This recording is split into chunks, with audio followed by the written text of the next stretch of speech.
আমাদের বাড়ির এখানটা মানে বেশ মশা হয়।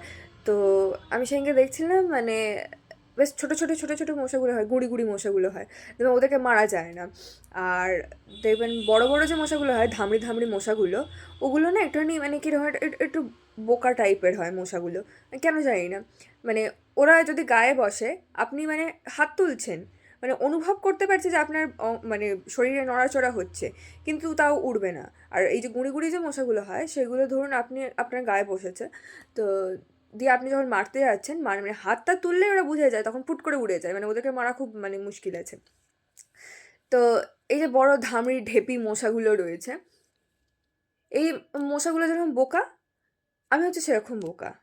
মানে ধরুন আপনার গায়ে এই বড় ঢেপি ধামড়ি মশাগুলো বসে রয়েছে, আপনি মারতে যাচ্ছেন, জানে মরে যাব, তবুও ওখানে চেপে বসে রয়েছে, রক্ত খাচ্ছে, আপনি জানেন ফটাস করে মেরে দেবেন আপনি, এটা জানেও, বুঝতে পারছে আপনি হাত তুলেছেন, মানে অনুভব করতে পারছে। ওদের ব্রেন আছে কিনা আমি জানি না, বাট অনুভব করতে পারে। তো ওড়ে না, বসে থাকে।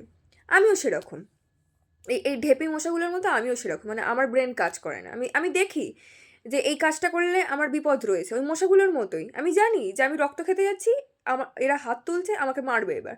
মানে আমিও জানি যে আমি ব্যাড ডিসিশনগুলো নিচ্ছি, মানে বাজে যে ডিসিশনগুলো নিচ্ছে, সেগুলো নিলে আমি মার খাবো, মানে আমার পেছনে বাঁশ যাবে, কিন্তু আমি তাও আমি বসে থাকি। আমাকে সামনে দিয়ে লোকজন ইঙ্গিত দিচ্ছে যে না, ওটা নিস না, ওটা করিস না, ওটা করলে তোর খারাপ হবে না, আমার ওসব শোনার দরকার নেই, আমি ওটাই করবো। আমি জানি আমার ওখানে বিপদ রয়েছে, আমি ওখানেই যাব। আমি জানি এই কাজটা করলে আমার পেছনে বাঁশ যাবে, আমি সেটাই করব।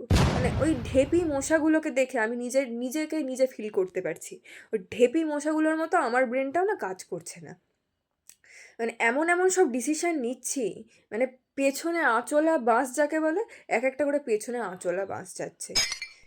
তো জীবনে একটাই ভালো একটা সাজেশন দেব, যে এই ঢেপি ধামড়ি মশাগুলোর মতো হবেন না। মানে আমি নিজেই ঢেপি ধামড়ি মশাগুলোর মতো হয়ে গেছি, আপনি প্লিজ হবেন না। আপনি যদি দেখতে পান যে আপনার এই কাজটা করলে বিপদ হবে, এই কাজটা করলে আপনার খারাপ হবে, প্লিজ ওখান থেকে সরে আসবেন। কারণ আপনার আপনার ভাগ্যটা এত খারাপ, মানে এত ভালো নয় যে আপনি কোনো একটা বাজে কাজ, মানে ভুল ডিসিশন নেবেন, সেখান থেকে আপনি একেবারে মানে আপনার ভালো হয়ে যাবে, এরকম কিছুই হয় না। তো ব্যাপারটা হচ্ছে এটাই সাজেশন দেব, যে এই ঢেপি ধামড়ি মশাগুলোর মতো হবেন না। বিপদ যদি আপনার সামনে আসে, আপনি প্লিজ উড়ে যাবেন। রক্ত খাওয়ার আশায় বসে থাকবেন না। ভালো অপরচুনিটি, মানে ওই ব্যাড ডিসিশনের মাধ্যমে আপনি গুড অপরচুনিটি পাবেন, এটা ভাববেন না। এটাই হচ্ছে সাজেশন। Thank you.